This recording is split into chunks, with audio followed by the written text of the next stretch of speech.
Good morning, class 10th. Hope you all are well at your places. As you know, we were reading lesson Some Glimpses of Ancient Indian Thought and Practices by Dr. D.V. Jindal. We cleared part 1 of the chapter. Now come to part 2 of the chapter. Today we'll start with once the story goes, King Janak of Mathili, present Bihar, called a meeting of the scholars to discuss some ticklish issue based on high philosophic thought. एक कहानी जिसमें ये आता है कि एक बार मैथिली के राजा जनक किसी कठिन समस्या जो कि बहुत दार्शनिक विचारधारा वाली थी निर्धारित थी उस पर विचार विमर्श कर रहे थे. A well-known sage named Ashwakra, so called because of his deformed body, was also invited to this meeting. अश्वक्र जो कि उनका शरीर जो था वो 8 जगह से टेढ़े मड़ा हुआ पड़ा था, जिस वजह से उनका नाम अश्वक्र पड़ा. एक प्रसिद्ध ऋषि थे, उन्हें भी उस सभा में बुलाया गया था. As Ashwakra entered the portals of the palace hall and walked up the passage, some scholars already present there burst into a derisive laughter. जैसे ही अश्वक्र महल के सदा भवन में शामिल हुए और वहाँ बने हुए रास्ते में से निकलने लगे तो वहाँ पहले से ही हाजिर कुछ विद्वान उनके शरीर की बनावट को देखकर व्यंग्य ढंग से ज़ोर ज़ोर से ठहाके लगाने लगे. How could such a deformed and misshapen person discuss high philosophy? They felt. उन्होंने सोचा कि ऐसा अंग विकृत इंसान करूप व्यक्ति जो है किस तरह से उच्च दर्शन पर चर्चा कर सकता है. Ashvakra thundered back to the king. Ashvakra ने उल्टे गरजती आवाज में राजा से कहा, oh king, I feel ashamed of being invited to this assembly of skinners, a person who deals in animal skins. चरमकार. उन्होंने कहा, हे राजन, चरमकार जैसे कि पशुओं की खाल का काम करने वाले हैं कि इस सभा में मुझे बुलाए जाने पर शर्म महसूस हो रही है. It is only a Skinner who measures intelligence or status of a person from his skin or physical looks or the color and shape of his skin or body. केवल एक चमत्कार ही किसी व्यक्ति की बुद्धिमानी या औहदे उसकी चमड़ी से माप सकते हैं, उसकी शारीरिक बनावट से नाप सकते हैं, ना कि उसके दिमाग से. This put the entire assembly to shame and brought them to their knees to beg pardon of this great saint. इससे सारी सभा को शर्मिंदगी हुई और वहाँ पे महान ऋषि जो थे वो माफ़ी मांगने लग गए.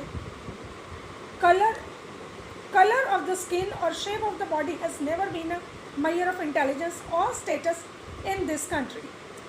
इस देश में कभी भी चमड़ी का रंग या शरीर की बनावट बुद्धिमानी का मापदंड नहीं हो सकती. Lord रामास eating of tasty berries from a Bhil woman, a Shudra woman who used to sprinkle water on the earth with the help of a leather bag, is a sufficient proof of the fact that there was never any discrimination on the basis of caste, creed or profession of a person in ancient India. Bhil और एक भीलनी जो कि जिसने राम को अपने जूठे बेर के लाए थे, जो कि जाति से शूद्र थी और वो पानी की मस्क लेकर रास्ते में छिड़काव करती थी, उसके जूठे बेर खाने से इस बात का प्रमाण मिलता है कि प्राचीन भारत में कभी भी किसी व्यक्ति के साथ जात पात धर्म का भेदभाव नहीं किया जाता था. One is here also reminded of what the enlightened sage Swami Vivekananda said to a lady in America who laughed at his simple dress. Madam, in your country it is tailor who makes a man. In my country it is the intrinsic worth and character of a person that make him or her great. और यही बात याद आ जाती है जो ज्ञानी संत स्वामी विवेकानंद ने America की उस औरत को कही जिसने बहुत विद्वानों में उन्हें उनके कपड़ों के लिए मजाक बनाया. स्वामी विवेकानंद ने कहा, मैडम, आपके देश में एक दर्जी किसी व्यक्ति को बनाता है, जबकि हमारे देश में किसी भी व्यक्ति के अंदरूनी गुण और उसका चरित्र ही उसे महान बनाते हैं. Isn't it unwise to support tactily or otherwise any talk of such discrimination or on such frivolous basis today? क्या ये पृथक या अपृथक रूप में मूर्खता नहीं है कि महत्वहीन और कुछ भी आधार समझकर किसी से भेदभाव का समर्थन किया जाए। The history of this great land is full of examples where no auspicious function was considered to be held properly without the participation of women.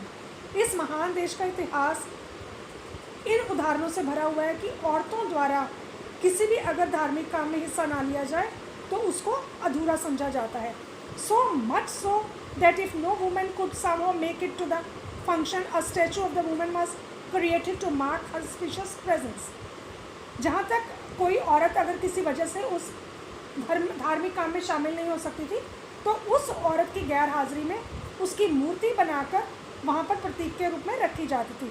This only proves that a woman in this great land was never looked upon as an object of lust or sex. ये माना जाता है कि केवल सिद्ध हो चुका है कि इस महान देश में औरत को वासना या काम इच्छा पूरी करने वाली चीज़ नहीं समझा जाता। She was always considered a Devi, goddess, Kanjak, a young unmarried girl, child fit to be worshipped, the mother of mankind, the Ardhangani, the inseparable but equal wheel of the Rath or life.